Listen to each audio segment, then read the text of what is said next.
जय माता दी। आपको सबको बहुत बहुत शुभकामनाएं। आज वट सावित्री व्रत है जो हिंदू धर्म में बेहद खास त्योहार माना जाता है। ये व्रत सुहागिन महिलाएं अपने सुहाग की लंबी आयु के लिए रखती हैं और कुंवारी कन्याएं मनवांछित पति पाने के लिए रखती हैं। इस दिन वट वृक्ष की विधिवत पूजा की जाती है। हिंदू पंचांग के अनुसार हर साल ज्येष्ठ मास की अमावस्या तिथि के दिन वट सावित्री व्रत रखा जाता है। इससे महिलाओं को सौभाग्य की प्राप्ति होती है। आइए जानते हैं वट सावित्री व्रत के दिन क्या करें, क्या ना करें और पूजा विधि क्या है। वट सावित्री व्रत के दिन सुहागिन महिलाओं को सूर्योदय के पहले उठकर स्नान करके नए कपड़े धारण करने हैं और अच्छा सा मन भावन श्रृंगार करें। इसके बाद अपने सास ससुर से आशीर्वाद लें। उसके बाद वट वृक्ष के पास बैठकर पंच देवता और विष्णु भगवान का आवाहन करें। इसके बाद 3 कुश और तिल लेकर ब्रह्मा जी और देवी सावित्री का आवाहन करें। ओम नमो ब्रह्मणा सह सावित्री इहा गच्छ इहा तिष्ठ सुप्रतिष्ठिता भव। इस मंत्र का जप करते रहें। इसके बाद जल, अक्षत, सिंदूर, तिल, फूल, माला, पान अर्पित करें। उसके बाद एक फल लेकर, आम या कोई अन्य फल हो सकता है, वट वृक्ष पर जल अर्पित करें। इसके बाद कच्चा सूत लेकर 7 या 21 बार वट वृक्ष की परिक्रमा करें और सूत लपेट दें। वट सावित्री के दिन अपने जीवन साथी के साथ किसी बात को लेकर वाद विवाद ना करें, झगड़ा ना करें। दोनों एक दूसरे के साथ अच्छा व्यवहार करें। वट सावित्री के दिन कोई गलत कार्य नहीं करना है, किसी से छल नहीं करना है, क्योंकि व्रत में मन, वचन और कर्म की शुद्धता जरूरी है। उसके बिना फल नहीं मिलता है। वट सावित्री के दिन महिलाओं को काले, नीले और सफेद रंग के वस्त्र धारण नहीं करने हैं। आप ना ही इस रंग की चूड़ी पहने, लाल गुलाबी वस्त्र पहने। आपके पति को जो मन भावन लगे आप हरे वस्त्र धारण कर सकते हैं। वट सावित्री के दिन महिलाओं को तामसिक भोजन करने से परहेज करना चाहिए। साथ ही इस दिन बाल नहीं कटवाएं। अब हम जानते हैं इसकी कथा क्या है। पौराणिक कथा के अनुसार भद्र देश के राजा अश्वपति की कोई संतान नहीं थी। उन्होंने संतान की प्राप्ति के लिए मंत्रोच्चारण के साथ प्रतिदिन 1 लाख आहुतियां दी।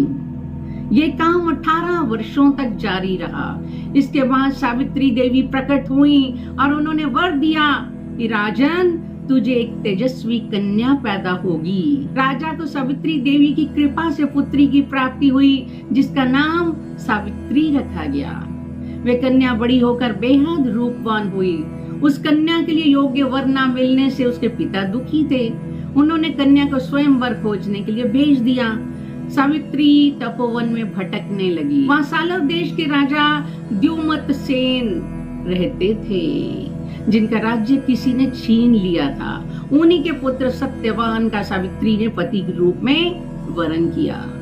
ऋषि राज नारद को जब ये पता चली बात, तो वे राजा अश्वपति के महल पहुंचे और उन्होंने कहा, हे राजन, आपकी कन्या ने जिसे अपना वर चुना है वो गुणवान है, धर्मात्मा है और बलवान भी है, लेकिन उनकी आयु बहुत छोटी है। 1 वर्ष के बाद ही उसकी मृत्यु हो जाएगी। ऋषिराज नारद की बात सुनकर राजा अश्वपति चिंता में डूब गए। सावित्री ने अपने पिता के दुखी होने का कारण पूछा, तो उन्होंने बताया, पुत्री, तुमने जिस राजकुमार को अपने वर के रूप में चुना है वो अल्पायु है, अतः तुम्हें किसी और को अपना जीवन साथी बनाना चाहिए। पिता की बात सुनकर सावित्री ने कहा कि पिताजी, आर्य कन्याएं अपने पति का एक ही बार वरण करती हैं। सावित्री हठ करने लगी और बोली, मैं सत्यवान से ही विवाह करूंगी। जब सावित्री ने अपने पिता यानी राजा अश्वपति की बात नहीं मानी, तो उन्हें अपनी पुत्री सावित्री का विवाह सत्यवान से करना पड़ा। सावित्री अपने ससुराल पहुंचते ही सास ससुर की सेवा में लग गई। समय बीतता चला गया। सत्यवान की मृत्यु का दिन जैसे जैसे करीब आने लगा, सावित्री अधीर होने लगी। उन्होंने 3 दिन पहले से उपवास शुरू कर दिया। नारद मुनि द्वारा कथित निश्चित तिथि पर उन्होंने पितरों का पूजन किया। हर दिन की तरह सत्यवान उस दिन भी लकड़ी काटने जंगल गए, साथ में सावित्री भी गई। लकड़ी काटने के लिए सत्यवान जैसे ही एक पेड़ पर चढ़े, अचानक सिर में तेज दर्द होने लगा। दर्द से व्याकुल होकर सत्यवान पेड़ से नीचे उतर आए। सावित्री देखकर परेशान हो गई। सत्यवान के सिर को अपनी गोद में रखकर सत्यवान का सिर सावित्री सहलाने लगी। तभी वहां यमराज पहुंचे। यमराज अपने साथ सत्यवान को ले जाने लगे। सावित्री भी यमराज के पीछे पीछे चल पड़ी। यमराज ने सावित्री को समझाने की बहुत कोशिश की, लेकिन सावित्री नहीं मानी। सावित्री की निष्ठा देखकर यमराज ने सावित्री से कहा कि हे देवी, तुम धन्य हो, तुम मुझसे कोई वर मांगो। सावित्री ने कहा कि मेरे सास ससुर वनवासी और अंधे हैं, उन्हें दिव्य ज्योति प्रदान करें। यमराज ने वरदान दे दिया और कहा अब जाओ, लौट जाओ। लेकिन सावित्री अब भी अपने पति सत्यवान के पीछे पीछे चलती रही। यमराज ने कहा देवी तुम वापस जाओ। सावित्री ने कहा भगवान, पति के पीछे चलना मेरा कर्तव्य है।